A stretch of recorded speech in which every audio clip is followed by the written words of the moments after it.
오늘 본문 말씀을 보면 원래 예수님께서는 여리고를 지나가려고 하는 계획이셨습니다.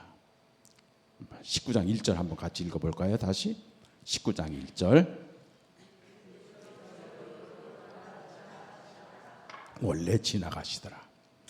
예루살렘 사역을 마치시고 이제 갈릴리 사역을 마치시고 예루살렘에 올라가시면 중간에 사마리아도 있지만 사마리아를 지나면 여리고가 있습니다. 그래서 이제 여리고를 지나가시죠. 왜? 예수님이 지금 십자가를 향하여 지금 올라갈 수 있는 중이에요. 십자가를 향해서. 당신의 때가 이제 얼마 남은 줄 아신 겁니다. 베드로가 가이사랴 빌립보에서 너희는 나를 누구라고 하느냐 했을 때 주님은 그리스도이십니다. 살아계신 하나님의 아드님이십니다. 이런 고백을 했어요. 그랬더니 이제 내 교회를 네 위에 세우리라 약속을 해주시고 천국의 열쇠를 너에게 주리라 약속하신 다음에 그 다음에 비로소 입을 열어 가라사대 당신이 예루살렘에 올라가면 십자가 고난을 받으실 것을 그때부터 가르치신 거예요. 그 전까지는 3년 동안 한 번도 그런 얘기 안 하셨어요. 십자가 고난에 대해서 한 번도 말씀하시지 않았어요. 베드로의 입에서 주님은 그리스도이십니다 하는 고백이 나오니까 하나님의 아들이십니다. 지금까지는 나사렛 예수였거든요. 나사렛 출신. 그래서 목수의 아들. 그렇게 해서 예수님을 알았는데 성령께서 그에게 깨우침을 주셔서 하나님이 보내신 출처가 달라진 거예요. 육신의 부모에서 나온 게 아니라 하늘로부터 온 존재라는 것을 비로소 베드로가 고백한 겁니다. 우리가 예수를 영접하면 그 순간에 그런 이적이 일어나는 거예요. 그때까지는 호적상에 내 부모가 나의 출처이지만 예수님을 영접하면 그 순간 하나님이 내 근원이 되는 거예요. 그래서 시민권이 땅에서 지상으로 천국으로 옮겨지게 되는 거예요. 그래서 내가 하나님으로부터 비롯된 자녀인 것을 비로소 깨닫게 되는 거예요. 그래서 육신의 부모가 나에게 원하는 것이 아니라 창조주 하나님께서 내게 원하신 것 무엇인지 그래서 그걸 깨닫고 이루어드리려고 하는 삶이 시작된다는 거예요. 그걸 우리는 영생이라는 거예요. 그렇게 사는 생명이. 그래서 베드로의 입에서 그리스도이십니다 하는 고백이 나오니까 됐다! 내가 이 세상에 온 이유를 이제 알았다. 그러면서 비로소 입을 열어 당신이 십자가의 고난을 받으실 것을 그때부터 가르치신 거예요. 그중 한마디도 안 했다가 왜입니까? 십자가는요 아무나 지는 게 아닙니다. 십자가는요 아무에게나 주는 것이 아닙니다. 그리스도의 고백이 있는 다음에 그리스도의 고백이 있은 다음에 십자가를 주시는 겁니다. 주기철 목사님이 그 많고 많은 사람들 많은 목회자들이 함께 감옥에 갔지만 결국 회절하고 배반하고 변절하고 돌아왔을 때 주기철 목사님 끝까지 십자가를 사랑하자 하나님을 열애하자 그 변함없는 배반할 수 없는 그 사랑을 끝까지 붙잡아 주셨으니까 그에게 십자가의 은총을 주신 겁니다. 그때 평양 감옥에 같이 감옥에 갇혔던 이기선 목사님이라는 분이 계십니다. 저 경상도 창원에서 올라온 주남선 목사님들 그분들도 같이 주기철 목사님과 평양에서 감옥에서 같이 있으면서 그렇게 십자가를 순교를 하기를 원했다고 그래요. 나중에 이분들은 다 해방된다면 석방됩니다. 그래 감옥에서 나와요. 그래 그분들이 쓴 회고록을 읽어보면은 자기는 어떻게 보면은 주기철 목사보다 더 순교를 사모하고 간절히 원했지만 하나님께서는 아무에게나 순교의 영광의 면류관을 주시지 않더라. 바로 주기철 목사님이 십자가의 순교의 자리에 갈 거는 그리스도와 완전히 합일되려고 하는 낮아지는 것을 나도 주님과 함께 하나가 되게 하옵소서. 내 속에 있는 자아라고는 이 똘똘 뭉쳐있는 정욕덩어리를 깨트려 부셔주시자. 주님이 당신을 비우신 것처럼 나도 비우게 하여 주시옵소서. 그래서 온전히 주님과 하나 되기를 원하나이다. 그랬더니 주님께서 그래? 나랑 하나 될 수 있는 것은 하나밖에 없다. 십자가밖에 없다. 십자가. 십자가를 통해서 나와 하나가 될 수밖에 없다. 누구든 나를 따르려면 자기 십자가를 지고 나를 따라야 한다. 결국 많은 사람들이 육신의 고통에, 그 고문에 못 이겨가지고 결국 육신의 그 아픔을 견디지 못하고 결국 주님을 배반하고 회절하는 그 시절에 주기철 목사님에게는 십자가의 사랑이 그에게 임해서 그리스도와 하나가 되고 싶은 그 열망, 그걸 열애라는 거예요. 뜨거운 사랑, 그 사랑, 그걸 하나님께서, 주님께서 어여삐 보시고 그래, 십자가를 통해서 나랑 하나가 되자. 그래서 십자가의 은총을 주신 거라. 그렇기 때문에 우리 기독교인들이 내가 요즘 십자가를 지고 있어. 지가 실수하고 지가 고통받는 걸 가지고 지가 십자가를 받는데 함부로 얘기하지 마세요. 십자가의 은총은 아무에게나 주시는 것이 아닙니다. 그리스도라는 고백이 나올 때, 베드로의 입에서 그리스도이십니다 하니까 그때 비로소 주님이 십자가에 대한 그 비밀을 이야기하기 시작하시는 거예요. 그래서 됐다. 그렇기 때문에 예수님은 십자가에 달리실 때 나사렛 예수로 달린 게 아니라 하나님의 아들 그리스도로 십자가에 달린 겁니다. 하나님이 그 목적을 위해서 이 세상에 보내신 거예요. 그게 하나님이 세상을 이처럼 사랑하사 독생자를 주셨으니 이는 저를 믿는 자마다 멸망치 않고 영생을 얻으려 한대. 그 사역은 십자가의 죽음을 통해서 이루어진다는 얘기예요. 그렇기 때문에 우리가 그리스도인으로 산다는 이야기는, 교회 다니는 사람이 아니라 그리스도인으로 산다는 이야기는 십자가를 지는 삶이 되는 겁니다. 왜냐하면 십자가를 통해서 우리는 주님과 하나가 될 수가 있기 때문에. 그래서 십자가의 고난을 통해서 비로소 필로스였던 우리가 아가페, 하나님과 온전히 하나가 될 수가 있는 거예요.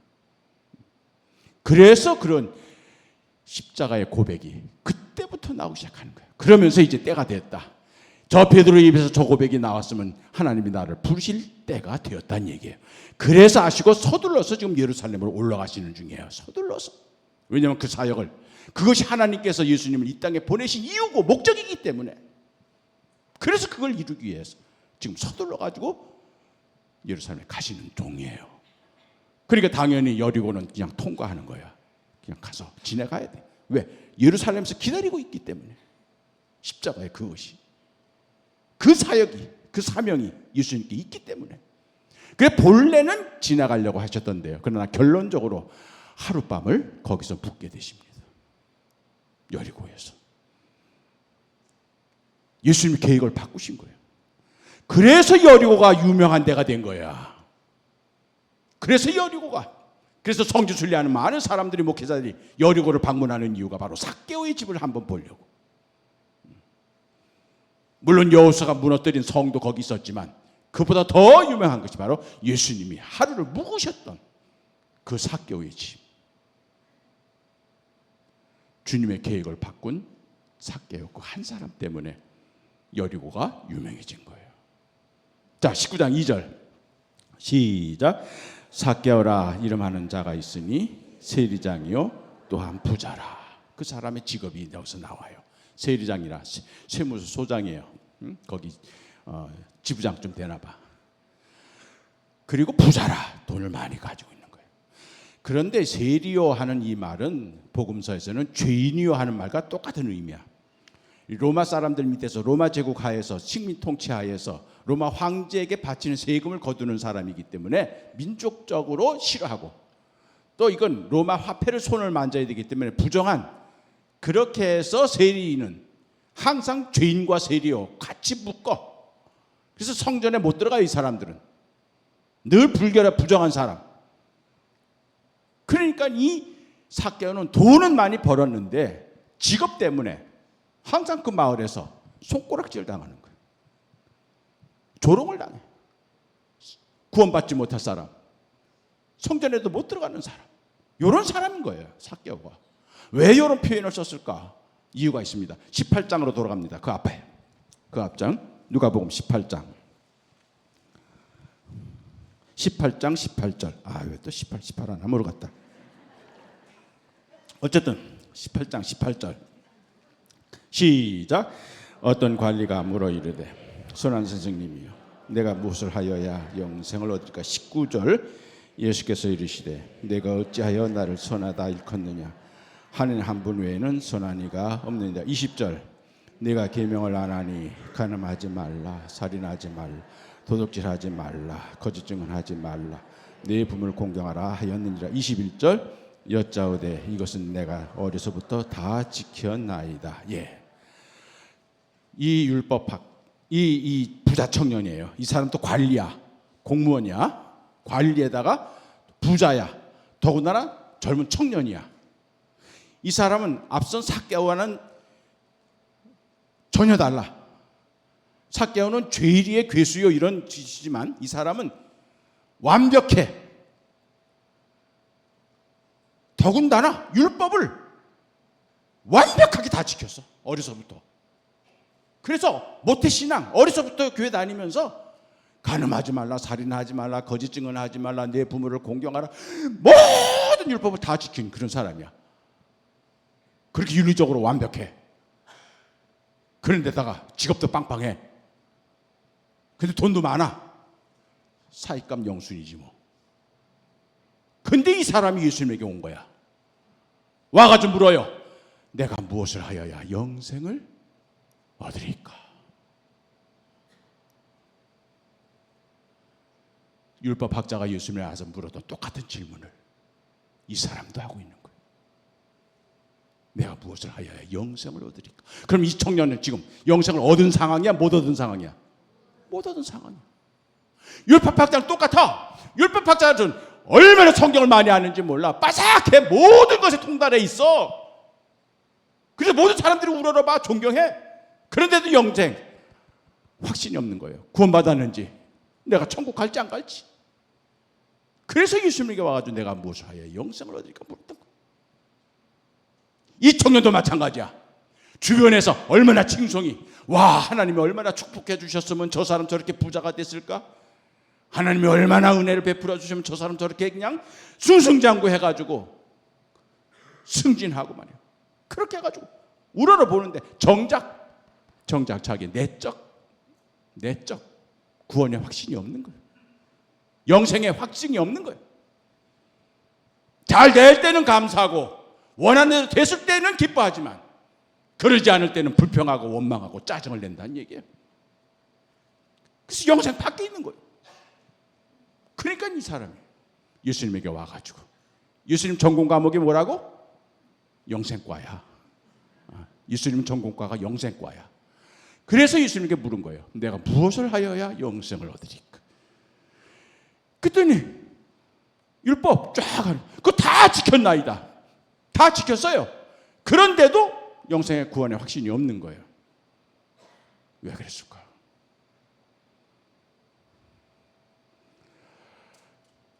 이 청년의 근본적인 치명적인 영생을 얻지 못한 치명적인 원인, 그걸 예수님이 지적해 나가십니다. 22절 시작. 예수께서 이 말을 들으시고 이르시되 내게 아직도 한 가지 부족한 것이 있으니 내게 있는 것을 다 팔아 가난한 자들에게 나눠주라. 그리하면 하늘에서 내게 보화가 있으리라. 그리고 와서 나를 따르라 하시니. 그 다음에 23절 시작. 그 사람이 큰 부자이므로 이 말씀을 듣고 근심하더라. 근심하더라. 그럼 이 사람 결국 영생 얻었어요? 못 얻었어요? 못 얻은 거예요. 영생을 얻으면 기쁜 거거든. 근데 이 사람은 근심했어. 예수님이 영생을 얻지 못하는 이유. 율법학자에게는 내가 성경에 뭐라고 기록됐으면 어떻게 읽느냐, 어떻게 읽느냐, 눈으로 보고 지나가는 게 아니고 마음으로 깨닫고 행동으로 옮겨야 영생을 얻으리라. 율법학자는 그렇게 가르쳐 주셨습니다. 이 부자 청년에게는 한 가지만 더 해라. 뭐예요? 너 부자지? 예, 좀 모았습니다. 그거 다 팔아. 그리고 가난한 사람 나눠주고 너는 나를 따르라. 근데 이 사람이 그걸 못한 겁니다. 왜요? 포기할 수 없는 그것이 있었던 겁니다. 내가 이것들보다 나를 더 사랑하느냐? 베드로에게 주님께서 던진 갈릴리 호수에서의 질문. 내가 내 아들 독자 이삭보다 나를 더 사랑하느냐? 가장 궁극적인 사랑의 대상이 누구냐는 거예요. 결국 자식이 우상이 되었을 때 하나님은 가차없이 그 자식을 데려가십니다. 자식을 통해서 뭔가 좀 해보려고 했던 그 마지막 의욕까지 하나님은 꺾으시더란 이야기예요. 내가 내 아들 이삭보다 나를 더 사랑하느냐. 결국 이 부자 청년에게는 자식이 아니라 재물이었던 겁니다. 지금까지 그는 열심히 신앙생활했습니다. 율법도 잘 지켰습니다. 성전에도 매일 꼬박꼬박 갔습니다. 그 모든 이유가 결국 이 세상에서 행복하고 부자가 돼가지고 물질적인 여유를 누리는데 자기의 종교적인 헌신에 이유가 있었던 겁니다. 그러면서 점점 쌓여가고 있는 재고에, 그 통장 잔고에 흐뭇하게 보람을 느끼면서 산 겁니다. 하나님은 그걸 포기하라고 하신 겁니다. 그걸 버리라고 한 겁니다. 아브라함에게는 이삭을 포기하라 하셨고, 베드로에게는 그물을 포기하라 하셨고, 이제 이 젊은 청년에게는 재물을 포기하라는 겁니다. 근데 그는 그걸 못한 겁니다. 포기를 못한 겁니다. 내려놓지를 못한 겁니다. 왜? 내려놓음이 사랑의 표현이기 때문에. 그러니까 우리 뺏기기 전에 내려놓읍시다. 얻어 터지고 뺏기기보다 미리 내려놔. 여기 해운용 고개 넘어갈 때 강도 엄청나게 많았어. 그러면 알아서 줘. 얻어맞고 뺏기지 말고. 이 부자 청년의 실패가 원인이 뭘까요? 이 사람이 예수님께 와가지고 던진 질문이 그겁니다. 내가 무엇을 하여야 영생을 얻으리까? 내가 또 무엇을 해야 합니까? 이 사람 항상 주어가 나가야. 내가. 그래서 이 사람들이 잘 읽는 성경 복음서가 있는데 그게 바로 내가 복음서야. 마가 누가복음 다음에 있어. 내가 복음이. 모든 걸 내가야. 내가 했는데 그렇게 해서 모든 것이 결국 내가야. 기도도 나 중심으로 하고 모든 것도 내 공로고, 내가 열심히 기도했더니 하나님 이렇게 해주셨더라,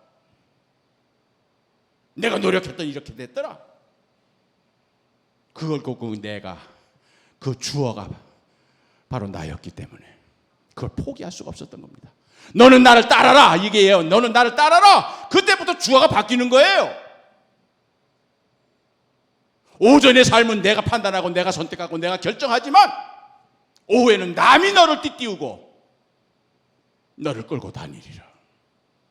나를 따르라 하는 말은 뭐예요? 주어를 바꾸라는 겁니다. 지금까지는 네가 너 중심으로 내가 하면서 살았지만 이제부터는 복음서를 바꾸라는 거예요.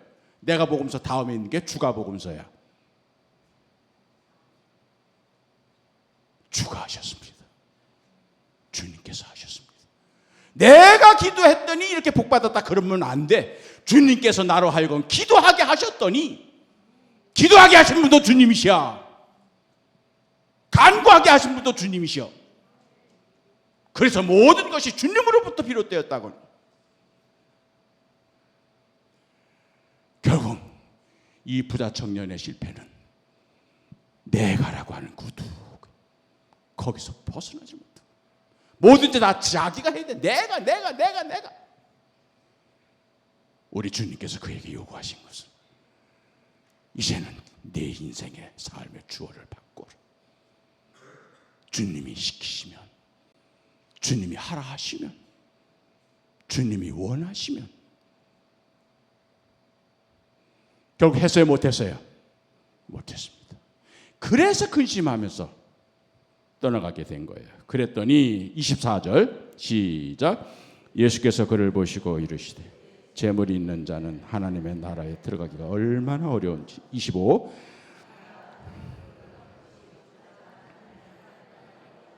26. 그러니까 쓸쓸하게 고개 푹 숙이고 돌아가는 거예요. 재물이 아무리 많으면 뭐해? 아무리 부자면 뭐해? 결국 마음이 기뻐야지. 마음이 편해야지. 주가가 오를까 내릴까 맨날 그냥 땅값이 오르나 내리냐, 아파트값이 오르나 내리냐, 뭐 이런 것 가지고 마음에 평화가 없어. 기쁨과 감사가 없어. 그래서 예수님이 그 등 뒤를 보시면서 하신 말씀, 이건 제자들한테 들으라고 하는 말씀이에요. 부자가 천국에 들어가기가 뭐가? 낙타가 바늘귀. 하여튼 예수님의 비유는 좀 너무 과해. 뭐 너희 가운데 소자를 실족하게 하는 자는 뭐를 매달으라? 연자맷돌. 연자맷돌이 얼마나 한대? 황소가 끌어야 되는 거예요. 그걸 목에다 매래. 금메달처럼.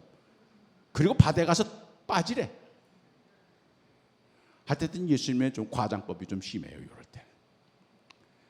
어떻게 낙타가 바늘길을 통과합니까? 아니 털실도 바늘길 통과하기가 어려운데 이 낙타가 이건 가능하다 불가능하다?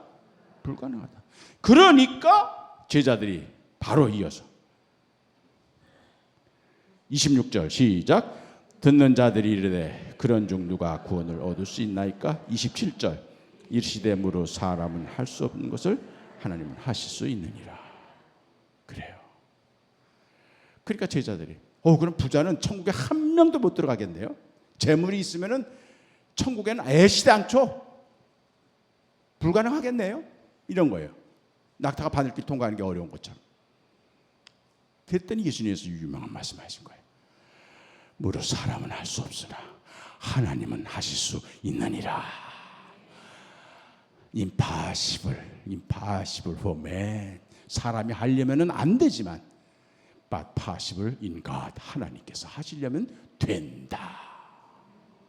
사람이 자기 노력으로, 자기 의지로, 자기 힘으로 하려면 안 되지만 하나님이 하시겠다고 하면 된다. 그러면 하나님이 하시겠다고 하면 낙타도 바늘길을 통과한다. 부자도 천국에 간다. 이걸 예수님 말씀하신 거예요. 이 부자 청년은 내가 복음에 매여 있기 때문에 내가 다 내가 하려고 했던 거야. 그러니까 안 된 거야. 임파시블이야. 그러니까 예수님이 그 반대 샘플을 보여주셔야 되잖아. 그게 19장에 나오는 삭개오야. 삭개오도 부자잖아. 그도 공무원이야. 근데 결론적으로 오늘 구원이 이 집에 이르렀느니라. 영생 얻었어요? 못 얻었어요? 얻었어요. 통과했어요? 안 했어요? 했어요. 이 부자 천국에 갔어요? 못 갔어요? 갔어요. 그래서 18장에서 실패한 이 부자 청년의 반대로 성공한 부자로 삭개오를 등장합니다. 자, 삭개오 19장으로 다시 돌아갑니다. 19장 1절 시작. 예수께서 여리고로 들어가 지나가시더라. 2절 여기까지. 그러니까 바로 왜 삭개오가 등장하느냐 하는 것은 바로 18장에 나왔던 그 실패한 인생, 이 부자 청년, 줄여서 부씨라고 합시다. 부씨. 이 부씨에 대해서 반대로 삭씨를 등장시킨 거야.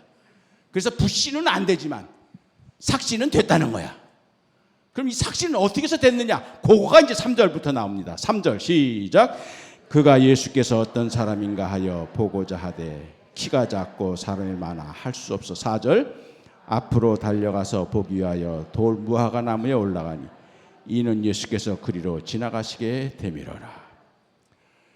예수님은 원래 여리고에 머물 계획 없었어요.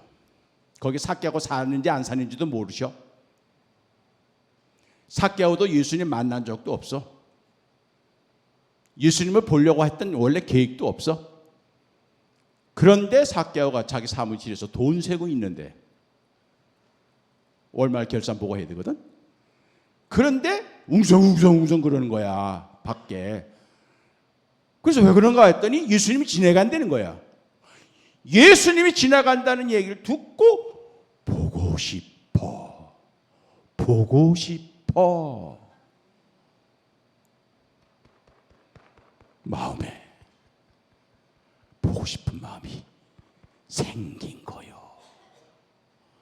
이것이 바로 성령께서 그의 마음속에 집어넣으신 생각이야. 삭개오가 지가 보고 싶은 게 아니었어. 성령께서 삭개오의 마음에 예수님을 보고 싶은 마음을 집어넣은 거야. 이게 시작이야. 이걸 깔뱅은 예정론이라 그러고 웨슬리는 선행은총이라 합니다. 나보다 먼저, 내가 결정하기 전에 먼저 주님께서 내 마음을 움직이셨다. 먼저 주님께서 내 마음에 주님을 보고 싶은 마음을 심어주셨다. 기도도 그렇게 해서 하는 거예요. 나로 하여금 기도하게 하나님께서 내 마음에 기도하고 싶은 생각을 집어넣으셨다. 오늘 이 저녁에도 다른 여러 가지 다른 곳에 갈 수도 있지만 이 자리로 온 것은 내 의지가 아니라 주님께서 나를 이리로 인도하신 거다. 그게 우리 구원의 첫 출발이야. 목사님께서 한 3년 전부터 저를 아셨지만 이번 봄 부흥회를 이덕주 목사를 불러서, 강사 불러서 이렇게 집회를 할 수 있도록 심어주신 것도 주의 성령님이시야. 그 메일을 받고 내가 예 가겠습니다 즉각 응답하게 된 것도 주님의 성령이야. 이것이 창조주 하나님의 섭리 가운데서 이루어지는 모든 계획이야. 이해할 수 없고 받아들일 수 없는 상황, 사건조차도 하나님의 계획 속에서 이루어졌음을 인정하는 것이 우리 믿음의 시작이에요. 그렇게 해서 삭개오는 전혀 관계없는, 관심도 없었던 예수에 대한 얘기를 듣자마자 보고 싶은 생각이 쑥 하고 들어온 겁니다. 그래서 웨슬리는 그거를 인푸트라고 해. 하나님 쑤셔 넣었다는 얘기야. 쑤셔 넣었다. 그 마음을 쑤셔 넣은 거야. 그러니까 이때부터 삭개오는 그 쑤셔 넣어진 성령의 의지에 따라 묶인 채로 움직이기 시작하는 거예요. 보고 싶으니까 어떻게 해요? 나가죠. 나갔는데 키가 작았어. 그래가지고 사람들이 그냥 인산인해가 이뤄가지고 인해장막에서 예수를 볼 수가 없어. 깡충깡 뛰어도 안 돼. 그럼 거기 모였던 사람들이 삭개오 딱 보자. 어휴, 어르신 오셨어요? 아, 일로 와서 야, 열어드려라. 좀 잘 보게. 이랬을까요? 이 사회 세리장, 죄인의 괴수, 네가 어디 와? 그러면서 그냥 막 발로 차고, 신체적인 핸디캡이 있는 데다 사람들이 환영하지도 않고 볼 수가 없어 예수님을. 그런데 예수, 이 삭개오는 그것이 자기 의지로 했다가는, 만약 자기 의지로 나갔더라면 거기서 에이 할 수 없지 포기했을 겁니다. 할 만큼 했어 하고 포기했을 줄 모릅니다. 그러나 이미 성령의 사로잡힌 삭개오입니다. 그렇기 때문에 포기하지는 않는 거예요. 자기 의지라면 거기서 포기하겠지만 이미 성령께서 강한 의지로 그를 움직이시기 때문에 포기할 수가 없는 겁니다. 그래서 지혜가 생긴 겁니다. 성령의 은사 중에 으뜸이 지혜입니다. 그 다음에 지식이고 믿음이고 능력이고 예언이고 막 이렇게 나가요. 지혜가 성령의 은사 중에 으뜸입니다. 지혜를 주신 겁니다. 아무리 대학원 나오고 박사학위 받았어도 지혜가 없는 사람 실수할 수밖에 없어요.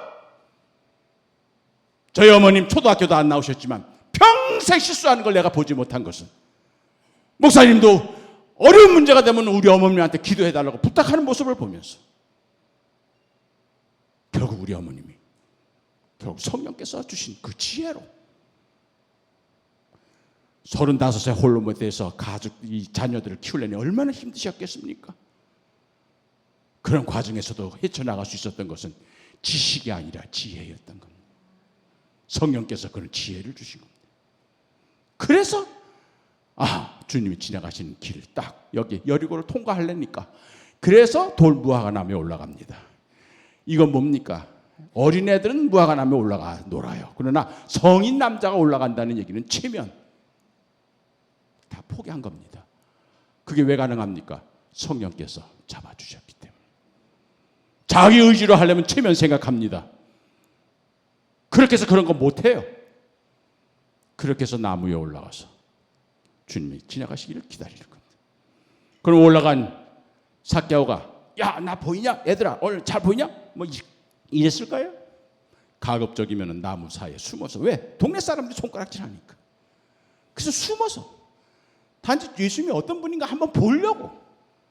그래서 나뭇잎 사이에 숨어서 지켜보고 있는데 우리 주님 정확하게 그를 알아보십니다. 수없이 많은 사람들이 예수님을 지금 지켜보고 있지만 우리 예수님의 초점은 그 나무 사이에 숨어있는 삭개오를 본 겁니다. 왠 줄 아세요? 영을 알아봅니다.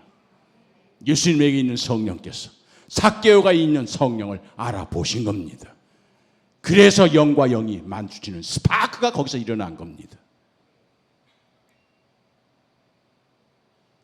삭개오야, 내려와라. 내가 오늘 내 계획을 바꿔야 되겠다. 내가 오늘 너희 집에서 하룻밤 자고 가야 되겠다. 주님의 계획이 바뀐 겁니다. 이것이 바로 삭개오가 예수님을 만나는 사건이었던 겁니다. 5절 시작. 예수께서 그곳에 이르사 쳐다보시고 이르시되 삭개오야 속히 내려오라. 내가 오늘 네 집에 유하여야 하겠다 하시. 6절 급히 내려와 즐거워하며 영접하거늘. 7절 무사람이 보고 수군거려 이르되 저가 죄인의 집에 유하러 들어갔도다 하더라. 눈이 마주쳤습니다. 삭개오는 전혀 예수님 자기 알아볼 걸로 생각지도 않았어요. 기대도 하지 않았습니다. 근데 영은 영을 알아봤어. 삭개오 계획을 바꾸셨어. 내려와라. 내가 오늘 너희 집에서 좀 하룻밤 쉬어야 되겠다 했더니 급히 내려와 즐거워하며. 영생 얻은 거야 못 얻은 거야? 얻은 거야. 영생을 얻으면 즐거워하게 되어 있거든. 기쁨이 저절로 나와. 나도 몰라.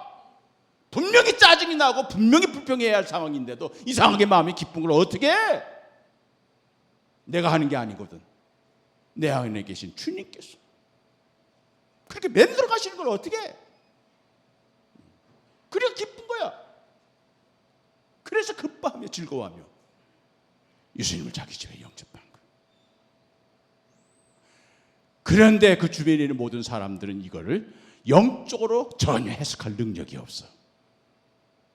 지금 삭개오와 예수님은 영적으로 만나고 영적으로 대화하고 영적으로 지금 모든 걸 해나가고 있는데 다른 모든 사람들은 육적으로만 모든 것을 판단하고 육적으로만 모든 것을 봐. 그러다 보니까 저 세리, 저 죄인의 귀수, 저 부정한 사람, 구원받지 못할, 하나님 성전에도 들어가지 못한 죄인의 집에 들어갔구나. 수군.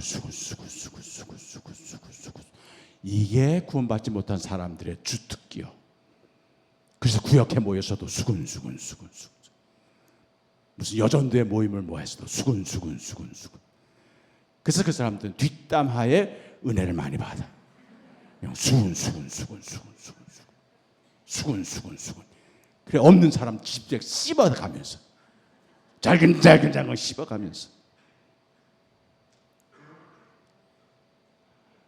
삭개오는 이미 영의 사람이 되었던 겁니다. 그랬더니 8절 시작. 삭개오가 서서 주께 여짜오되 주여 보시옵소서. 내 소유의 절반을 가난한 자들에게 주겠사오. 만일 누구의 것을 속여 빼앗은 일이 있으면 내 갑절이나 갚겠나이다. 18장에 나왔던 붓이, 야, 너 좀 가지고 있네. 그거 팔아서 가난한 사람 나눠주고 널 나를 따라. 했어, 못했어요? 못했어요.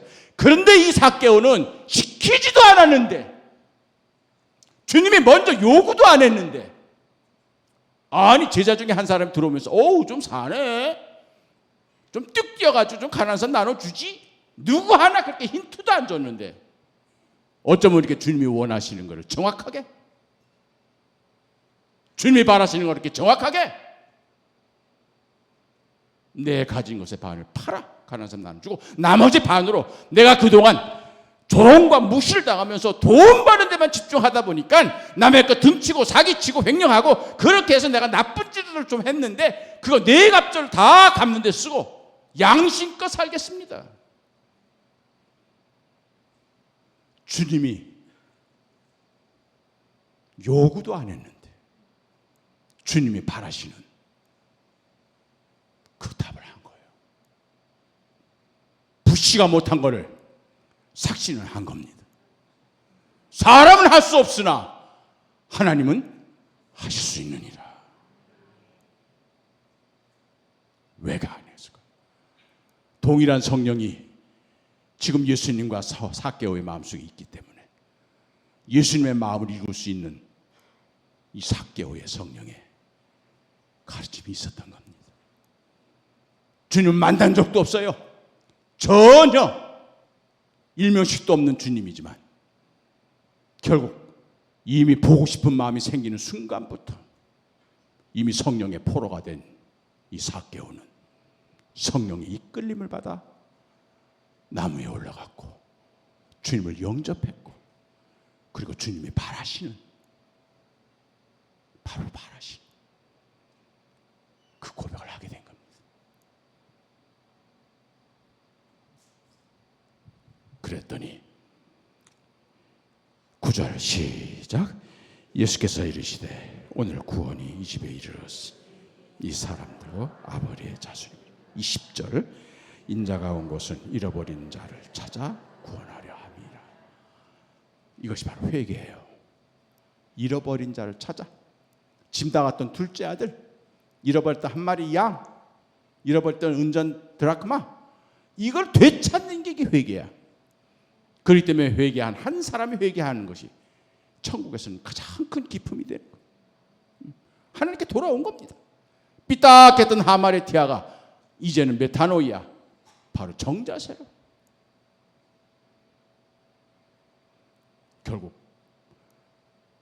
부씨는 근심하며 돌아갔지만 삭씨는 기뻐하며 영생을 얻은 겁니다.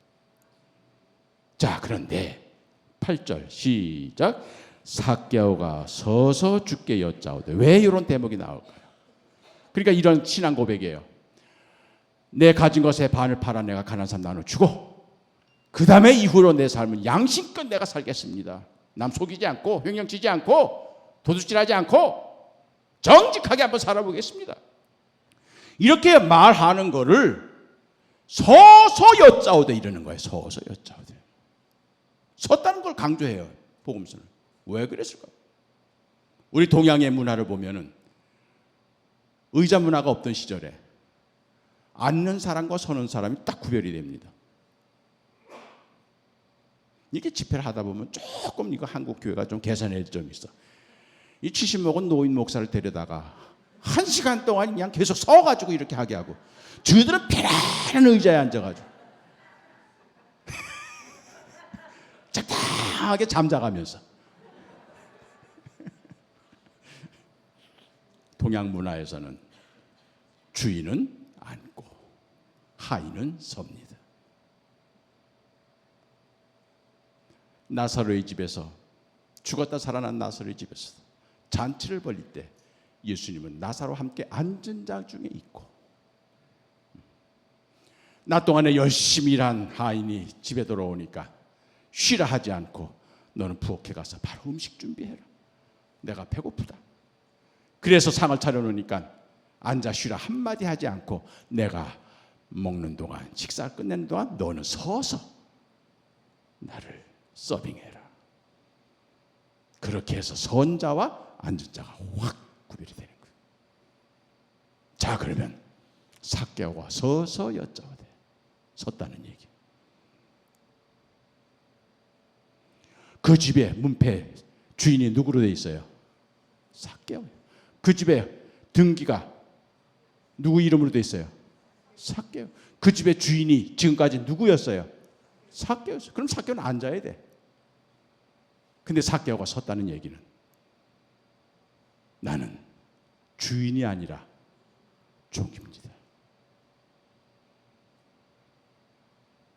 지금까지는 이 집에 호주가 나고 이 모든 재산이 내 거고 모든 주어가 나였지만 지금 이 순간부터는 주님이 이 집의 주인이십니다. 지금부터는 주님이 내 삶의 주인이십니다. 종은 주인이 하라는 대로 할 뿐입니다. 이 가진 것을 팔아 가난한 사람 나눠주고 너는 나를 따라라, 내 종이 되란 말입니다. 너는 나를 따라라, 내 하인이 되란 말입니다. 그러나 부시는 걸 못했어요. 근데 이 삭개오는 주님이 시키지도 않은데 스스로 하인이 된 겁니다.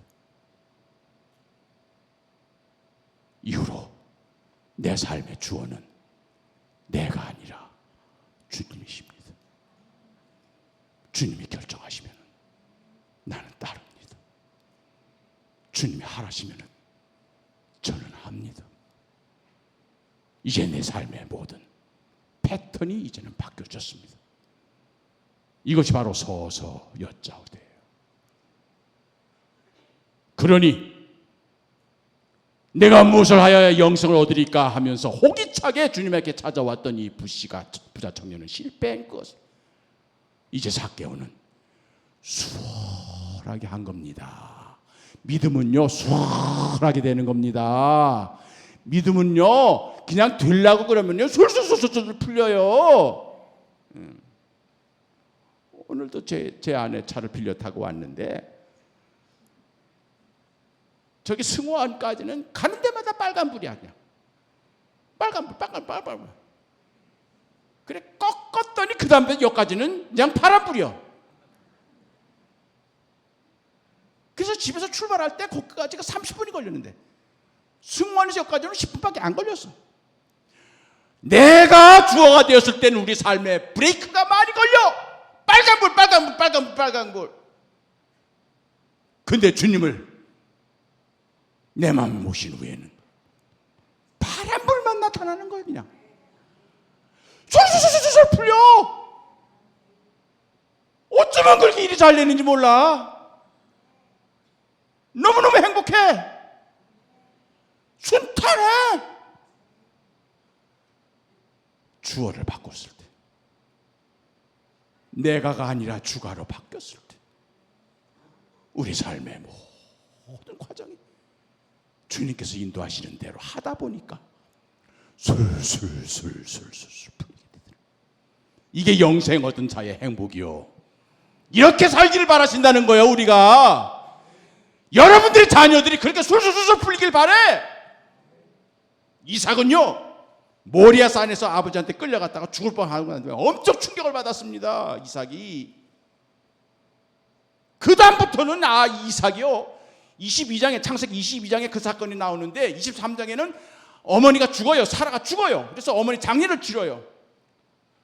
성경에는 왜 사라가 죽었는지 답이 안 나와요. 그러나 이스라엘 사람들이 읽는 그런 탈무드라고 하는 그 성경 주석서를 보면은 이 사라가 멀쩡하게 갔던 아들이 돌아왔을 때는 흐리멍덩한 거야. 이게 초점이 안 맞고. 야, 너 왜 그래? 아버지가 나 죽이려고 그랬어. 얼마나 충격하겠어. 자기 남편이 자기 아들 죽이려고 그랬다는 거예요. 이삭은요, 그로부터 풀리지 않는 두 가지 퀘스천이 하나가 있는 거예요. 풀리지 않는 퀘스천. 하나는 뭐냐? 26장부터 이제 이삭 얘기가 나와요. 그래서 23장에 사라 죽어서 장사 지내고, 그 다음에 24장에 이제 하란에서 리브가 며느리감 들어오고, 그 다음에 25장에 아브라함이 죽어요.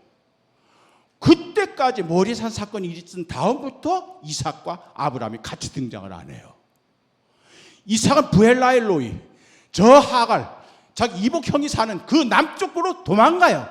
거기에서 자기 계무와 살다가 결혼하러 올라왔다가 며느리가 들어왔으니 시아버지 모셔야 되잖아. 또 내려가서 브엘라엘로이 가요.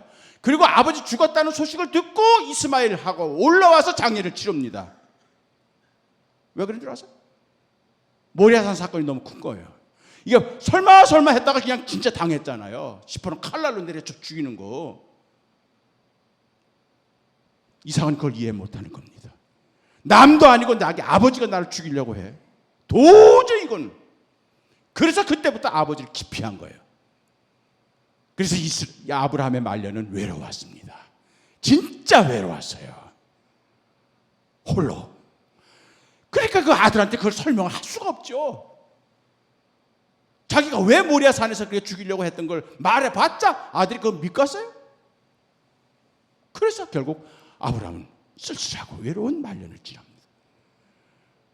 그리고 난 다음에 이제 아버지 장례 치르고 난 다음에 이삭이 올라와서 이제 아버지 마지막 살던 브엘세바 거기에서 이제 아버지를 이해하기 위한 여행을 시작합니다.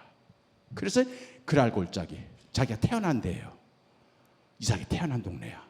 그 블레셋 사람들이 사는 데야. 그래 거기 골짜기에. 그래서 그때부터 자기 아버지의 여정, 아버지의 흔적을 쫓아서 쭉 여행을 합니다. 왜? 이해할 수 없는 아버지의 행동. 왜 그랬을까? 아버지는 왜 날 죽이려고 그랬을까? 그런데 그날 골짜기에 가가지고 농사를 지었는데 그해 첫 농사를 지었는데 100배. 그러니까 이삭은 두 가지 미스테리가 자기한테 있는 거예요. 하나는 왜 이렇게 나는 하는 일마다 달라? 하는 일마다 잘 돼. 심었다 하면은 100배. 50배, 60배도 아니야. 100배. 사막에서 우물 파기가 얼마나 힘들어. 근데 팠다 하면 터져. 이게 이삭이야. 그러니까 여기는 무슨 장사를 해도 안 돼 하는데 이삭만 가서 간판만 걸면은 손님이 미어 터지는 거야. 그래서 손만 댔다 하면 이삭이 하는 일이 다 잘 되는 거야. 농사를 지어도 100배요, 샘을 빠도 터져요. 가는 데마다. 그러니까 이삭은 행복한 고민을 하는 거야. 왜 나는 이렇게 하는 일마다 잘 돼? 왜 이렇게 나는 하는 일마다 잘 돼? 근데 반면에 왜 아버지는 나를 죽이려고 했을까? 이 두 가지. 그렇게 해서 아버지의 흔적을 쫓아서 그랄 골짜기에 들어가서 아버지가 오래전에 팠던 그 우물을 다시 복원합니다. 그래서 거기 본토인들이 쓰레기로 온갖 오물로 메꿔버린 그 우물을 다시 복원합니다. 그러면서 아버지가 어떤 분이셨는지를 좀 알아가려고 애를 쓰는 거예요. 그러다가 결국 온갖 모든 쓰레기를 다 긁어내고 밑바닥에 아버지가 100년 전에 팠던 그 우물에 바로 거기에 우물물이 쓰레기를 다 긁어내니까 우물물이 비치잖아. 그래 그거를 이게 아버지가 마시던 우물이구나. 그러면서 신나, 그 다음에 에색, 그 다음에 르호봇, 그 다음에 브엘세바까지 아버지 흔적을 쫓아서 쭉 다니는 거예요. 이건 뭐냐면은 살아생전에 나는 아버지를 이해하지 못했어요. 아버지와 화해를 안 했어. 그러나 이제 아버지 장례를 치르고 난 다음에 아버지는 왜 그러셨을까? 이해하고 싶은 거예요. 자식의 마음을.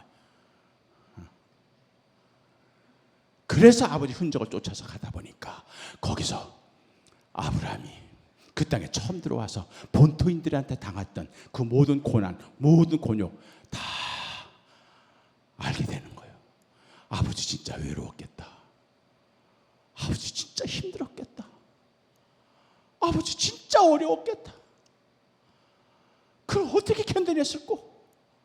그러면서 조금씩 아버지가 이해가 되는 거예요. 알아가는 거예요. 그리고 마지막에 돌아가셨던 브엘세바에 이르러서 거기서 또 우물을 팠더니 샘이 또 터져. 그 순간에 하나님께서 그를 부르신 거야. 나는 너의 아버지 아브라함의 하나님이다. 너의 아버지를 보아서 내가 너를 복주리라. 너의 아버지의 믿음으로 봐서 내가 너를 축복하리라. 그 전까지는 이삭은 자기에게 특출한 기능이 있는 줄 알았어요. 재주가 있는 줄 알았어. 그래서 하다 보면 망량은 만사형통이 되고 심었다면 백배요 팠다면 터지는 줄. 그래서 남다른 재주가 자기한테 있는 줄 알았어. 근데 그게 아니었다는 거예요. 이렇게 하는 일마다 승승장구 잘 되는 이유는 내가 잘나서가 아니라 내 아버지의 믿음이 하나님을 감동시켜서 하나님께서 그 아버지의 믿음 때문에 나를 축복해 주신 거구나. 내가 받는 이 축복의 근원이 아버지께로부터 비롯되었다는 사실을 비로소 깨닫는 것. 그 순간 이삭의 입에서 아버지 감사합니다. 왜? 그 아버지의 믿음의 하이라이트가 바로 모리아였거든. 모리아에서 자기를 죽이려고 했던 그 사건이 그 아브라함의 믿음이 하나님을 감동시켜서 하나님이 인정해 주셔서 내가 너의 아들을 책임지마. 내가 너의 아들을 축복하마. 결국 아버지의 믿음이 그 하이라이트 꽃을 피운 데가 바로 모리아예요. 내 축복의 근원이 모리아에서 아버지가 보여줬던 그 믿음의 행위 그거였구나. 그래서 영적 화해가 이루어지는 것. 그 동일한 하나님을 야곱은 베델에서 만납니다. 도망가는 그래서 사기치고 형께 것 다 빼앗고 그래서 무작정 그 밤길에 도망치던 그가 결국 돌베개를 베고 처량하게 불안한 미래를 내다보면서 잠들고 있을 때 하나님께서 그에게 나타나서 나는 너의 할아버지 아브라함의 하나님이다. 나는 너의 아버지 이삭의 하나님이다. 내가 너를 지켜주리라. 내가 너와 함께 하리라. 내가 네게 복을 주리라. 여러분이 여러분들의 자녀를 위해서 진정으로 복 주시기를 원하십니까? 통장 넘기지 마세요. 땅덩어리 남기지 마세요. 그거 가능한 한 살아계실 때 다 정리하고 가세요. 그거 못하면은요, 여러분 영정이 있는 앞에서 형제들끼리 싸움박질 나고 며느리들끼리 서로 멱살 잡고 난리 칩니다. 믿음의 유산을 남겨줘야 합니다. 믿음의 유산이 뭡니까? 교회 다니는 모습 보여주는 게 아니에요. 하나님께 인정받는 믿음으로, 하나님께 인정받는 믿음으로 승리하시기를 바랍니다. 목사 감동시키는 거 아니에요. 하나님을 감동시켜야 돼. 그래서 하나님이 우리의 믿음을 보시고 우리 죽은 다음 우리 자녀들, 우리 손자 손녀들이 힘들고 어려워 역경에 처했을 때 꿈속에 하나님께서 우리 아이들을 만나 주실 겁니다. 나는 너희 할머니 암흑의 권사의 하나님이다. 내가 너희 할머니의 믿음을 봐서 내가 너를 지켜주리라. 내가 너와 함께 하리라. 이것이 바로 축복받는 비결이라는 얘기예요. 그렇게 해서 믿음의 대가 이어지면서 결국 하나님께 보여준 우리의 믿음으로, 그러니까 이 집에 구원이 이루었느니라 하나님께서 인정해 주신 겁니다. 예수님을 모셔드렸기 때문에, 예수님을 믿었기 때문에 누구든 저를 믿으면 멸망치 않고 영생을 얻으리라 하셨던 그 약속의 말씀이 이제 삭개오의 집에서 그대로 이루어진 겁니다. 그러니까 18장에 나왔던 부자 청년은 가진 것 많고 완벽하고 겉으로 보기에는, 육적으로 보기에는 흠이 없고 윤리적으로 도덕적으로 완벽했던 그 사람이지만 오히려 영생에 대한 감격이 없이 물질에 매여서 근심 걱정하면서 살았던 그 사람과 비교해서 이 삭개오는 예수님을 영접함으로 참 행복하게 살았더라. 그 행복이 우리 대명교회 모든 성도들의 가정의 행복이 되시기를 기원합니다. 주님을 모셔드리기만 하면 됩니다. 그래서 주 예수께서 밖에 계시는 것이 아니라 내 집에 들어오실 때, 내 마음에 들어오실 때, 그때부터 모든 것이 변하기 시작하는 거야. 그러니까 이게 술술술술 풀려가는 거예요. 이거 바로 삭개오이 받은 축복입니다. 오늘 PPT를 봅시다. 조선의 삭개오라고 하는 그런 인물이 있습니다.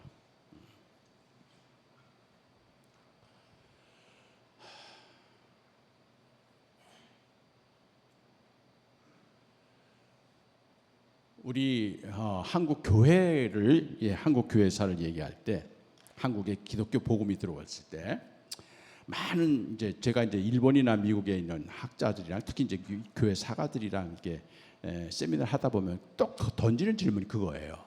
뭐냐면 한국은 아시아에서 제일 늦게 복음을 받아들인 나라인데 그 짧은 100년의 기간에 어떻게 이렇게 기독교인들이 전 인구의 4분의 1이 기독교인 될 수가 있겠는가? 그리고 전 세계 선교사가 안 나간 나라가 없잖아요.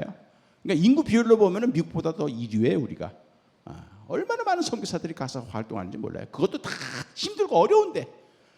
그래 그런 비결이 뭐냐는 얘기예요.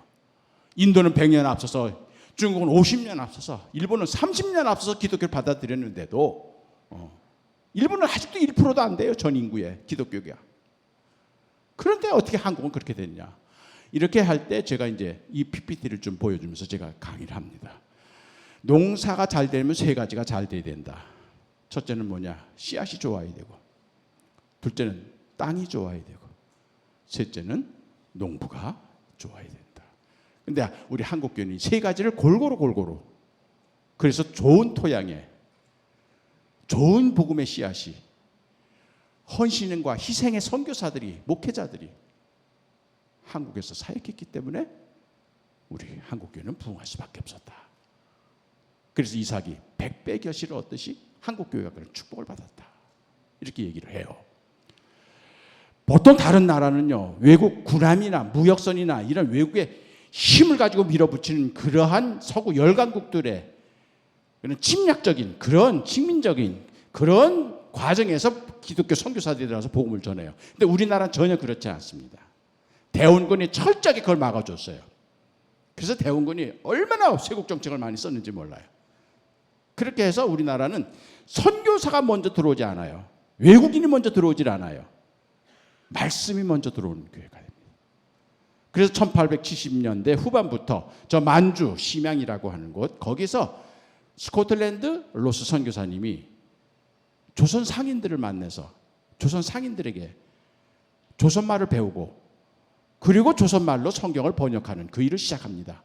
왜냐하면 조선에는 아직도 선교사 한 명도 못 들어갔지만 폐쇄된 국가이지만 조선의 모든 사람들이 책을 좋아한다는 그런 얘기를 들어가지고 그래서 한글로 성경을 번역을 해서 1882년에 심양에서 최초의 한글 누가복음 성경이 나옵니다. 그게 최초의 성경 복음. 그래 그걸 가지고 그때부터 요한복음도 나오고 신약전서가 이제 87년에 다 번역이 돼요. 그러니까 이분들이 먼저 의주에서 장사하던 사람들이에요. 이 사람들이 그리고 만주 땅에 가가지고 선교사를 만나가지고 전도를 받고 그리고 그들이 만주 땅에서 세례 받고 그리고 만주 땅에서 성경을 우리말로 번역을 해서 그걸 은밀하게 국내로 가지고 들어가서 전도하기 시작한 겁니다. 이 똑같은 상황이 일본에서도 이루어져요. 그래서 이수정이라고 하는 이분도 곡성 사람이라고 하는 얘기가 있어요. 잠깐 그렇게 해서 고종 황제의 사랑을 받아가지고 이무군란 때 명성 왕후의 목숨을 구해준 그런 공로로. 그래서 내 소원이 뭐냐 했더니 일본 유학 좀 보내달라. 그래서 일본 유학을 간 사람입니다. 신사유람단 일원으로. 그래 본래는 이 사람이 1882년 12월에 이제 일본에 유학을 가는데 농업이나 정치 배우려고 갔었어요. 근데 거기에서 찌다센이라고 하는 농학자, 농업학교 교장을 맡는데 이 사람이 기독교인이에요. 그래서 이 기독교인과 만나가지고 대화하는 중에 이 사람 기독교에 대해서 관심을 갖게 돼요. 그렇게 해서 이수정 씨가 1883년 5월에 기독교를 개종하고 일본에서 세례를 받아요. 그런 다음에 미국 선교사들의 도움을 받아가지고 일본에서 또 역시 한글로 성경을 번역을 해요. 그러니까 우리 한국의 개신교의 역사의 특징은 뭐냐면은 외국 선교사들이 먼저 들어온 게 아니라 한국인 구도자들이 나라 밖에 가가지고 복음을 받고 성경을 번역하고 그 번역된 한글 성경을 가지고 25살, 26살 이제 신학교 갓 졸업한 아펜젤러 언더우드가 1885년 4월 5일에 인천에 들어오는 거예요. 그러니까 이들은 한국에 들어오면서 아직 한국말 한마디도 못해요. 일본에 들렸다가, 왜냐하면 태평양 건너면 일본부터 먼저 들려야 되거든요. 그래서 거기서 한국으로 나오려고 준비하는데 이미 거기서 이수정 씨를 비롯해서, 이수정 씨가 또 도쿄의 유학생, 한인 유학생들 중심으로 주일마다 주일학교 형태의 집회를 하고 있었어요. 깜짝 놀라는 거예요. 아직 한국에는 선교사가 개척성이 정식으로 들어간 적이 없는데 이미 번역된 한글 성경이 만주에서 들어오고 일본에서 이미 프린트가 돼가지고, 그래서 이수정 선생이 저 두 선교사에게 이 성경을 가지고 조선에 들어가십시오. 그렇게 해서 이 두 선교사가 인천에 도착했을 때는 이미 짐 속에 성경책이 있었던 거예요. 이게 전 세계 선교 역사상 한국밖에 없습니다. 1885년에 개척 선교사가 우리나라에 들어올 때 이미 그보다 3년 앞서서 만주에서 성경이 번역되고 2년 앞서서 일본에서 성경이 번역돼서, 그렇게 번역된 성경들이 은밀하게 불어문서처럼 들어와가지고 여기저기서 그걸 읽은 젊은 청년들이 선교사만 들어오면 세례를 받겠다고 지원하는 사람들이 생겨나는 상황이었어요. 그래서 언더우드 선교사는 솔직하게 그런 얘기를 합니다. 나는 한국에 복음을 처음 전하는 사람으로 생각하고 개척자로 왔는데 이미 하나님께서는 이 조선 땅에 먼저 와 계셨습니다. 이게 한국교회가 축복받은 비결이에요. 외국인 선교사들이 먼저 들어오지 않고 구도자들이 먼저 나라 밖에서 세례받고, 그리고 선교사 입을 통해서 복음이 전해진 것이나 이미 한글로 번역된 성경을 통해서 한국에 복음이 들어온 거예요. 그래서 이게 바로 좋은 씨앗이에요. 그리고 좋은 토양, 복음의 밭, 거기에 헌신적인 선교사들의 사역, 이것이 어우러지면서 이 고향 땅에 이제 어떻게 복음이 들어왔는지를 오늘 얘기를 좀 하려고 합니다. 백사겸이라고 하는 백사겸, 이분은 앞을 못 보는 시각장애인이에요. 그렇게 해서 5살 때 열병을 앓다가 결국 실명을 해요. 고향 사람입니다. 그래가지고 앞을 못 봐요. 그래서 일찍이 또 부모님은 돌아가셨어. 그러니까 아주 불행한 조건은 다 갖춘 거야.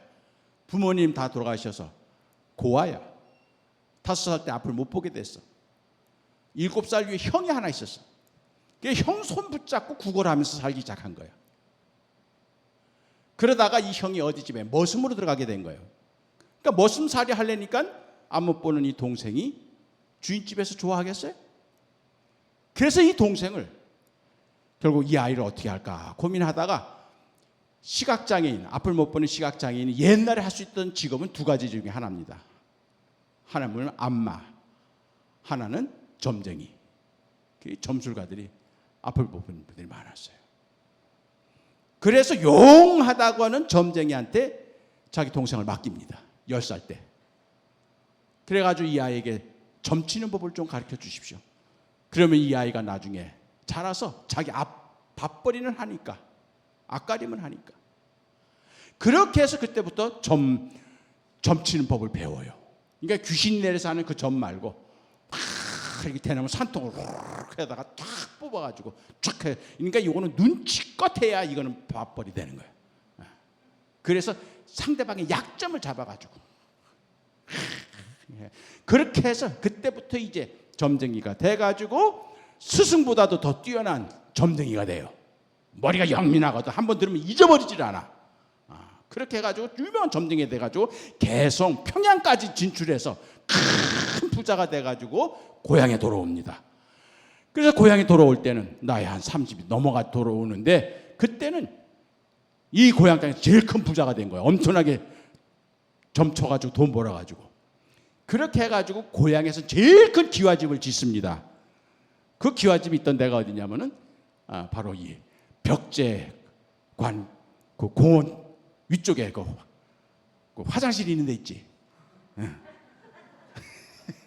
그 산 아래 산기슭 거기가 바로 그래서 엄청나게 큰 기와집을 짓고 땅도 많고 그래가지고 살게 되는 거예요.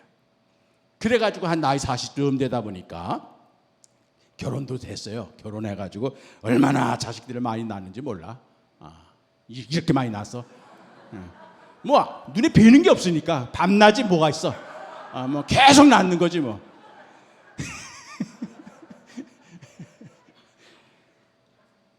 한 번은 어떤 부인네가 자기 딸아이 사주를 가지고 온 거야. 그러니까 다 이제 이 점괘를 보는데 이 딸아이 사주를 보고 이 딸아이의 미래를 좀 점치려고 오는데 보니까 벌써 딱 해보니까 발걸음 두고 냄새 맡으니까 이뻐. 딸이. 그래가지고 탁 점을 치다 탁 하고 꾀를 하나 뽑았어. 그랬더니 한숨을 푹 하고 내쉬는 거예요. 백사겸이. 그러니까 불안하잖아 엄마가. 왜요? 그랬더니 흉계로다. 그게 최고 명복이거든. 이 지역의 파주 문산 이쪽에서는 제일 점잖지거든. 쫓기게거든. 왜요? 당신의 딸이 오늘 내 집에서 나가는 순간 벼락 맞을 꾀가 나왔다. 벼락 맞아 죽는다는 거야. 그러니까 그 엄마가 깜짝 놀라가지고 난리락이지. 그럼 어떻게 해요? 내 집을 안 나가면 됩니다. 그래서 사기쳐가지고 결혼을 한 거예요. 뭐 자가 그런 식으로 해가지고 자가 제일 큰 부자가 됐는데 나이 40이 된 다음에 고민이 생기는 거예요. 자기 직업에 대한 환멸이 번뇌가. 왜냐하면 지금 자기가 주로 점치러 오는 사람들이 가난하고 병들고 약점 있는 사람들이잖아. 그런 사람들의 그 약점을 긁어가지고 갈취하는 게 점쟁이잖아. 그러니까 자기 직업에 대한 환멸이 느끼지. 그렇게 해서 작정기도로 들어갑니다. 100일 작정기도를 해요. 그래서 100일 동안 금욕생활 하면서 매일 아침 한 끼 금식하면서 태을보신경이라고 하는 그런 점치는 사람들이 외우는 경문이 있어요. 그거 엄청 깁니다. 그거 다 외우면서 그런 정성을 다해서 기도합니다. 기도하는데 기도의 내용은 뭐냐? 천지신명이시여 이러한 가짜 남 사기치는 거 말고 참도가 무엇인지 깨닫게 하옵소서. 참도가 무엇인지를 깨닫게 하옵소서. 이게 바로 성령의 인도하심이 시작했던 겁니다. 참도가 뭐가 진짜 삶인지, 어떻게 사는 것이 진짜 참 잘 사는 건지 깨닫게 하옵소서. 그래서 100일 동안 정성을 다해서 목욕제게 하면서 매일매일 기도한 겁니다.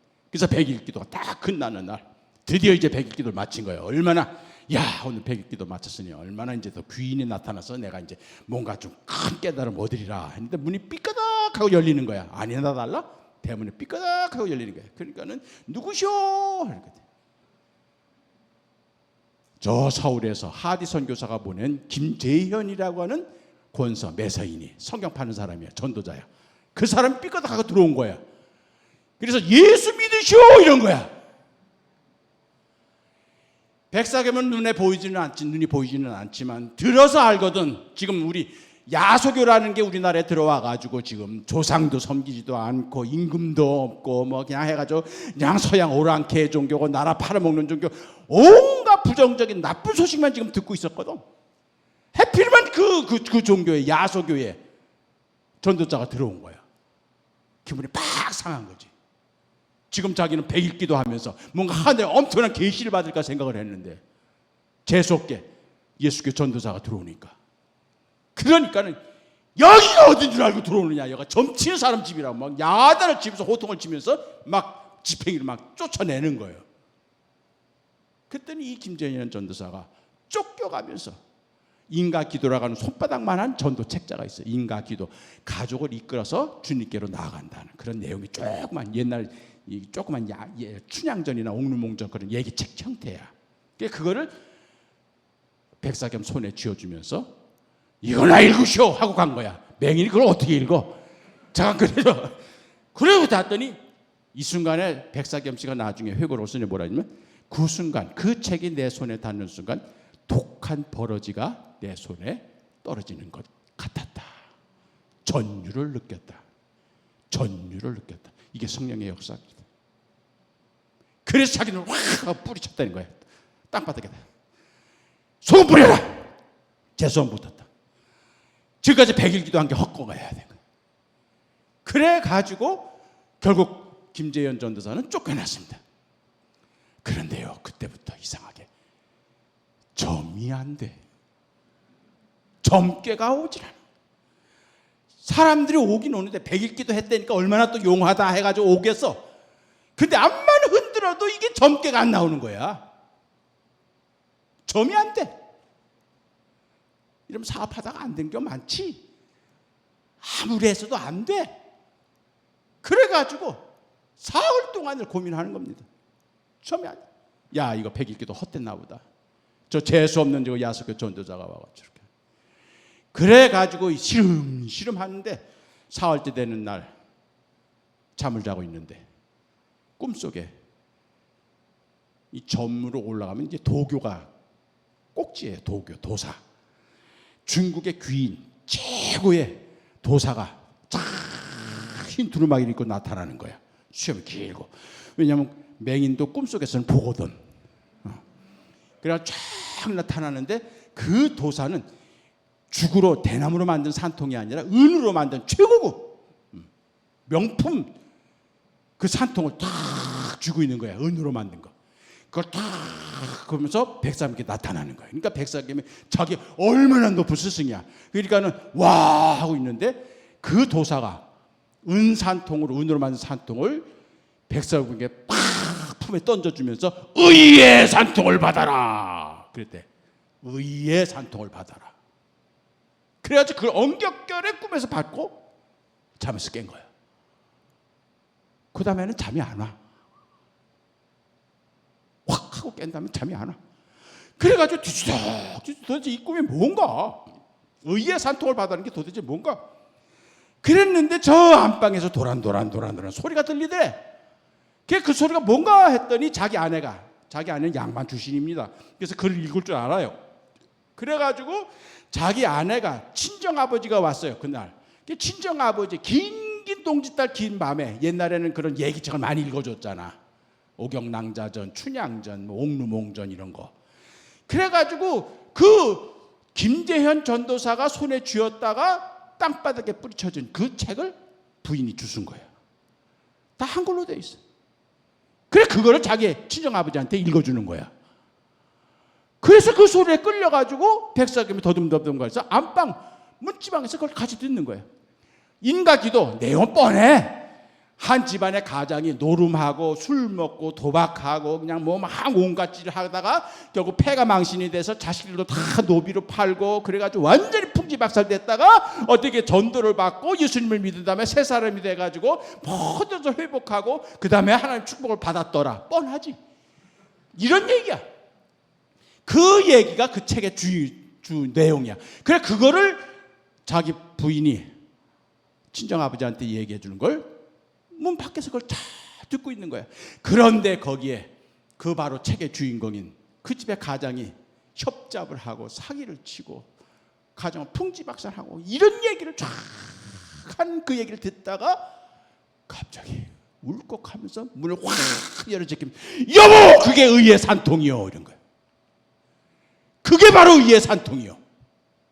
내가 지금까지 불의한 삶을 남 속이고 협잡하고 그러면서 살았던 내 삶을 이제 꿈에 귀인이 나타나서 이제부터 의의 산통을 받아라 의롭게 살아라 했는데 바로 그 책에 담긴 것이 의롭게 사는 방법이요.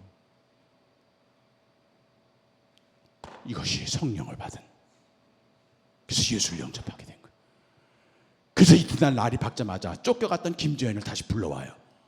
그러니까 김지현 씨는 지난번에 호통 한번 당했거든. 야 이번에 또 왜 그래? 그랬더니 나 예수 믿겠어. 마침 잘 됐어. 다음 주일날 선교사님이 우리 마을에 와서 우리 교회를 세우시는데 그때 교회 나오시오. 그렇게 해서 5 가족이 그날 세례를 받습니다.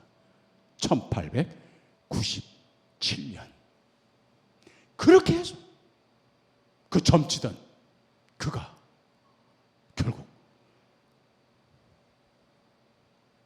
예수님을 영접하면서 전도자가 된 거예요. 그러면서 그때부터 이 마다들이 나중에 미국 에머리 대학을 졸업하고 연세대학교, 연희전문학교 영문과 교수로 오는 분이에요. 이 백남성 마다들이 한글로 성경을 읽어주면 그걸 외우기 시작한 거예요. 머리가 영민하기 때문에 한 번 들으면 잊어버리질 않아. 그래서 1903년 개성에서 사경회가 열렸을 때 게이블이라고 하는 선교사가 처음 우리나라에 온 지 얼마 안 돼가지고 사경에 참석해서 깜짝 놀라는 거예요. 사경의 마지막 날 제일 마지막 순서가 뭐냐? 경품 추천이 아니야. 제일 마지막 순서가 자기가 외운 성경을 암송해내는 게 사경의 마지막 순서예요. 암송. 그리고 우리 어른들은요, 사경회라 그랬습니다. 사경회. 선교사들은 그걸 바이블 스터디라고 번역을 하는데 성경 공부가 아니에요. 우리는 말 그대로 사경이라고 하는 말은 사경을 헤맨다는 게 아니고 성경을 서당에서 배우듯이 하는 거예요. 서당에 가면 천재문부터 배워. 그럼 동문서습, 소학. 그래서 쫙쫙 외우는 거야. 그냥 외워. 그래서 외우는 거. 그게 바로 사경이요. 그래서 선교사들은 외국에 자기 본국에 편지를 보냅니다. 조선교인들이 이상하다. 왜? 성경을 이해하려고 애쓰지 않고 외우려고 애를 쓴다. 외우려고 애를 쓴다. 그게 바로 불교를 믿든 도교를 믿든 자간 유교를 믿든 그냥 경을 외워버리는 게 그게 우리 어른들의 신앙생활의 모습이었던 거예요. 외워 그냥. 왜 외우냐? 처음에는 뜻을 몰라요. 그러나 소가 되새김질 하듯이 외워줬던 그 말씀이 성령의 조명을 받으면 깨우침을 받는 거야. 그러기 때문에 그 전까지 무조건 외워야 돼. 그래서 천자문을 띄었다 하면은 천자문을 외웠다는 거야. 천자문을 이해했다는 것이 아니야. 그러면은 떡한시로 해가야 돼, 엄마는. 그 다음에 소학을 띄었다. 그럼 소학을 다 외웠다는 얘기야. 그러면 또 떡한시로 해가는 거야. 그것이 바로 외우는 거예요. 그 다음에 물리가 트는 거예요. 12살, 15살 되면 물리가 터요. 그러면 이제 한시를 지을 수가 있어요. 그 다음에 자기가 그걸 해석할 수가 있어요.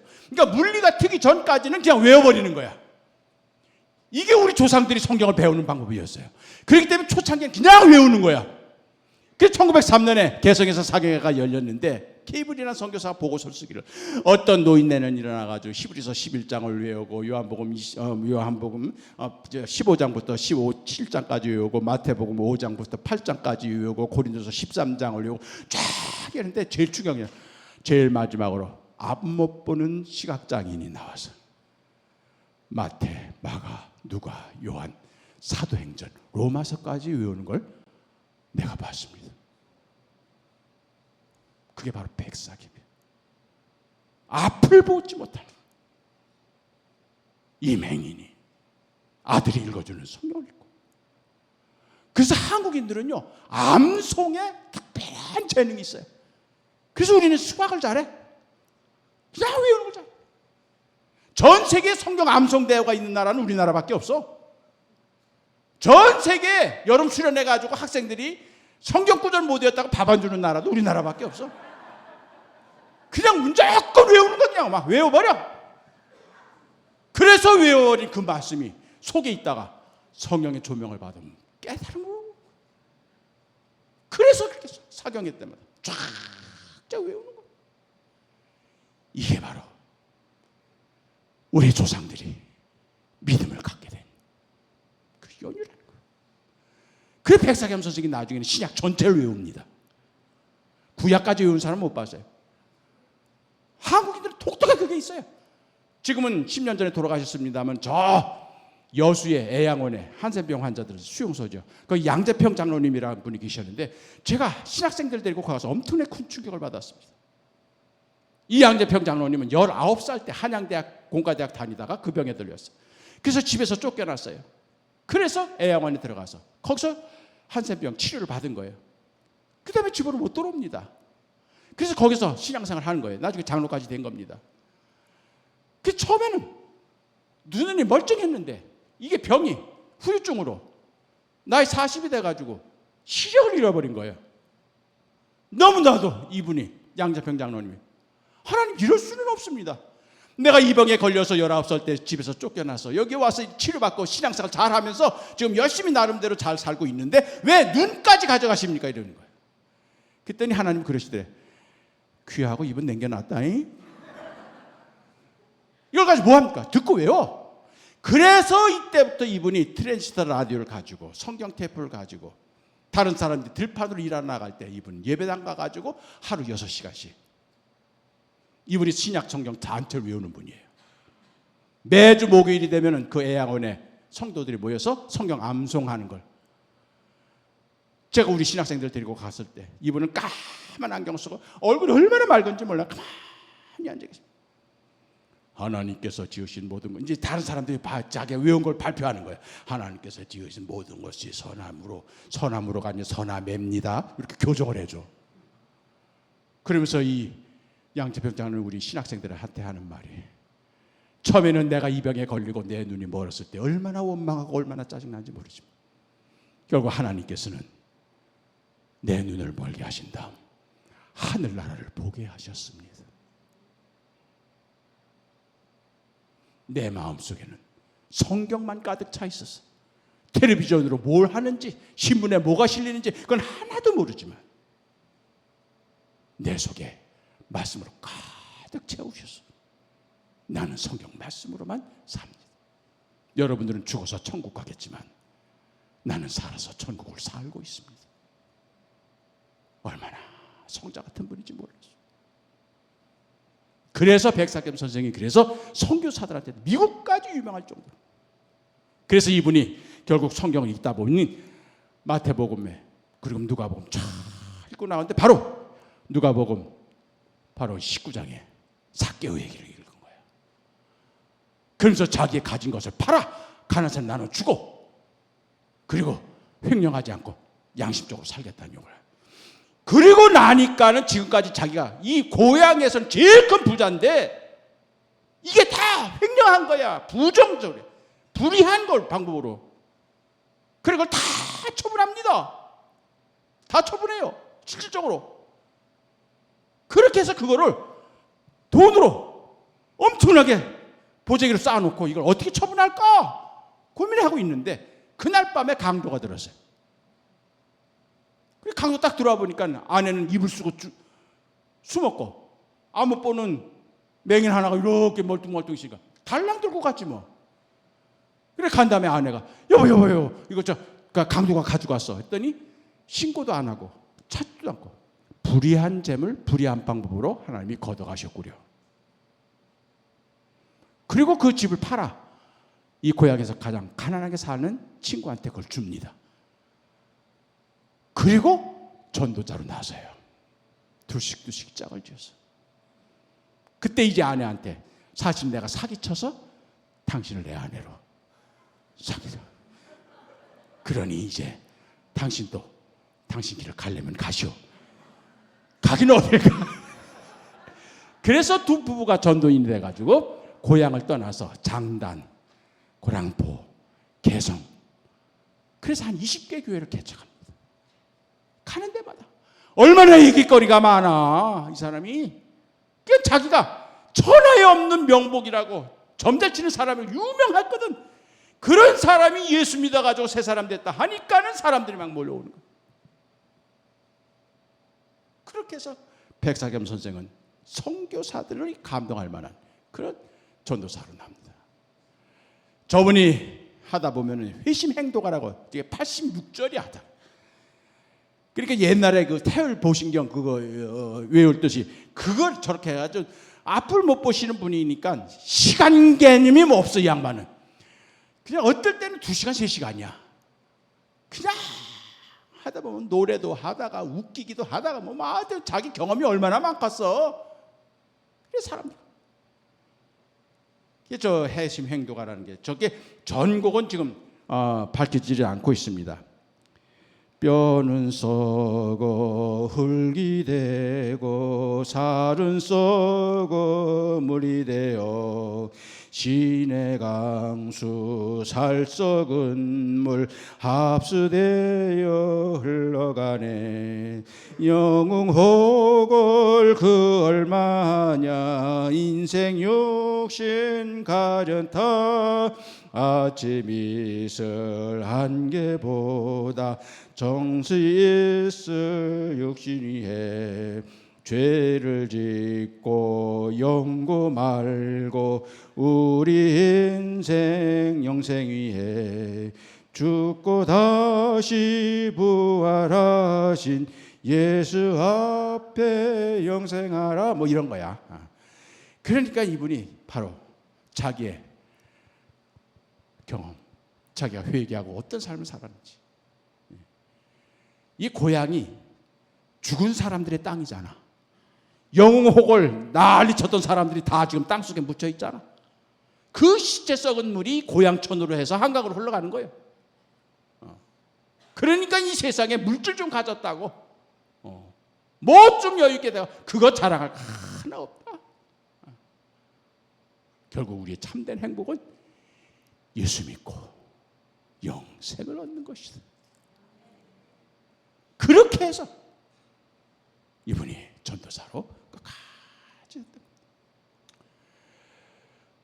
나중에 연희전문학교 교수로 왔기 때문에 이제는 신촌으로 아들네 집으로 가서 사십니다. 그래서 연희전문학교 그 뒷동산에서 이제 가족 환갑 예배 때 저렇게 찍은 사진이에요.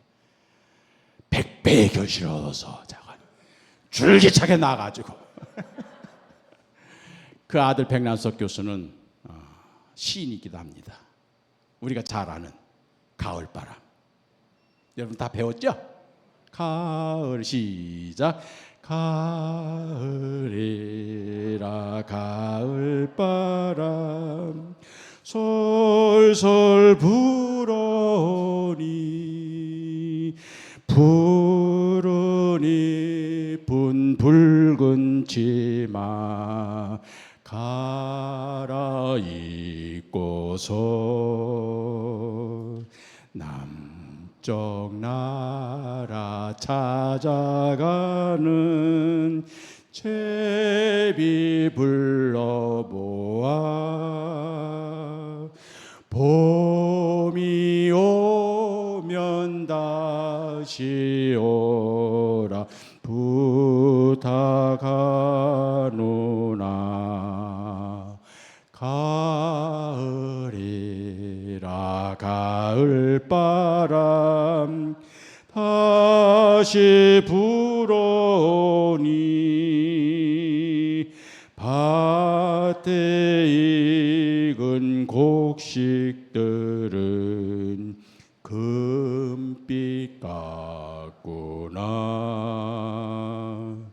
추운 겨울 지날 적에 우리 먹이려고 하나님이 내려주신 생명의 양식. 이게 1930년대 말에 지금 그때는 일제 말기 우리 민족의 가을이었습니다. 추운 겨울을 앞두고 낙엽 떨어지고 쓸쓸하고. 그러나 하나님께서는 추운 겨울 먹이시려고 생명의 양식을 준비해 놓으셨다.